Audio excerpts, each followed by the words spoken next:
this time, Dorothy and her companions had been walking through the thick woods. The road was still paved with yellow brick, but these were much covered by dried branches and dead leaves from the trees, and the walking was not at all good.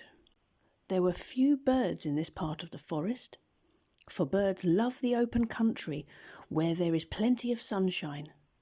But now and then there came a deep growl from the wild animal hidden among the trees. These sounds made the little girl's heart beat fast, for she did not know what made them. But Toto knew, and he walked close to Dorothy's side and did not even bark in return. "How long will it be," the child asked the Tin Woodman, "before we are out of the forest?" "I cannot tell," was the answer, "for I have never been to the Emerald City. But my father went there once, when I was a boy, and he said it was a long journey through a dangerous country. Although nearer to the city where Oz dwells, the country is beautiful. I am not afraid so long as I have my oil can, while you bear upon your forehead the mark of the good witch's kiss, and that will protect you from harm." "But Toto," said the girl anxiously, "what will protect him?" "We must protect ourselves if he is in danger," replied the Tin Woodman. Just as he spoke, there came from a forest a terrible roar. The next moment a great lion bounded onto the road. With one blow of his paw he sent the Scarecrow spinning over and over to the edge of the road. Then he struck at the Tin Woodman with his sharp claws. But to the lion's surprise, he could make no impression on the tin, although the woodman fell over in the road and lay still. Little Toto, now that he had an enemy to face, ran barking towards the lion, and the great beast had opened his mouth to bite the dog, when Dorothy, fearing Toto would be killed and heedless of danger, rushed forward and slapped the lion on his nose as hard as she could, while she cried out, "Don't you dare bite Toto! You ought to be ashamed of yourself, a big beast like you to a poor little dog." "I didn't bite him," said the lion, as he rubbed his nose with the paw where Dorothy had hit it. "No, but you tried to," retorted Dorothy. "You are nothing but a big coward." "I know," said the lion, hanging his head in shame. "I've always known it. But how can I help it?" "I don't know, I'm sure. To think of you striking a stuffed man like the poor Scarecrow." "Is he stuffed?" asked the lion in surprise, as he watched her pick up the Scarecrow and set him on his feet, while she patted him into shape again. "Of course he's stuffed," replied Dorothy, who was still angry.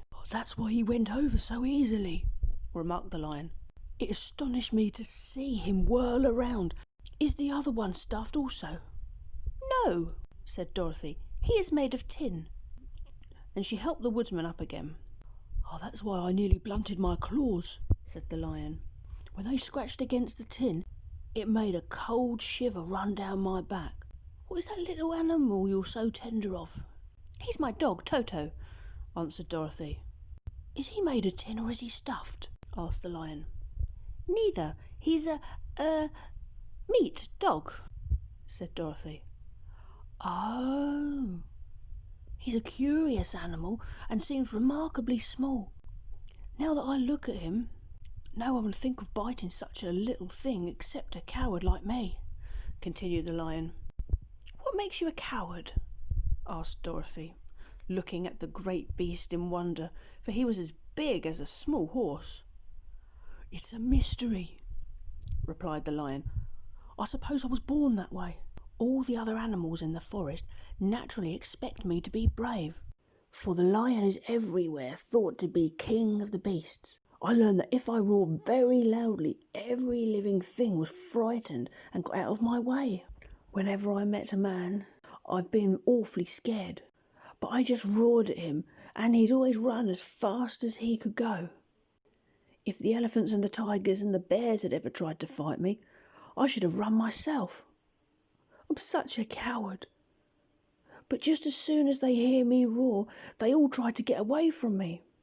And of course I let them go." "Well, that ain't right.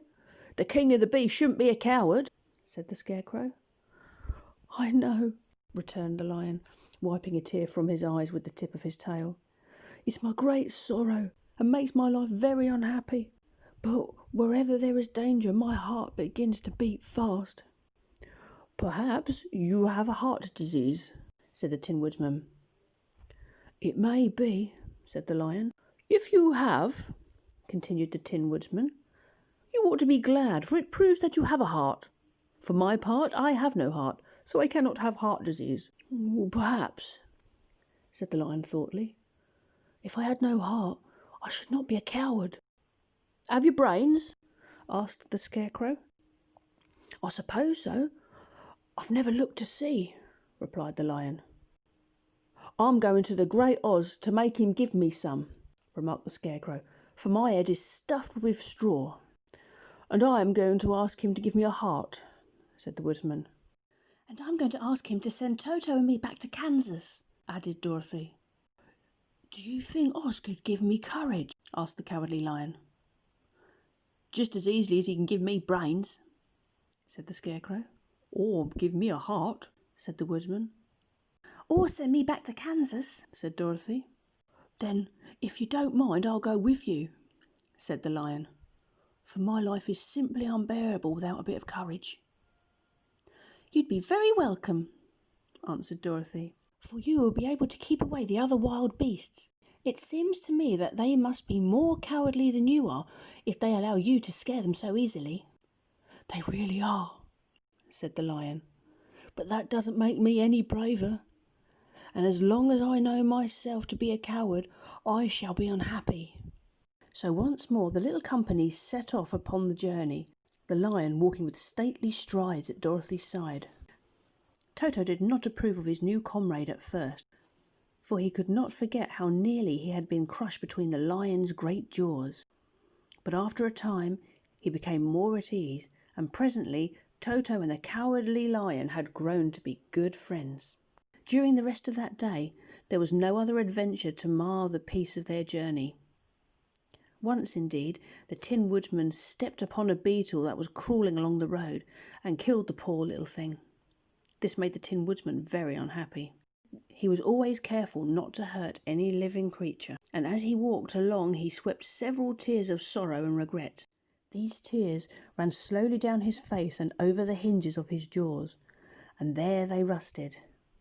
When Dorothy presently asked him a question, the Tin Woodman could not open his mouth. His jaw was tightly rusted together. He became greatly frightened at this, and made many motions to Dorothy to relieve him, but she could not understand. The lion was also puzzled to know what was wrong. But the Scarecrow seized the oil can from Dorothy's basket and oiled the Woodman's jaw, so that after a few moments he could talk as well as before. "This will serve me a lesson," he said.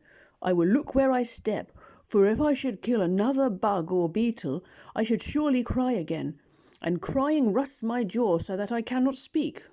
Thereafter he walked very carefully, with his eyes on the road, and when he saw a tiny ant toiling by, he would step over it so as not to harm it.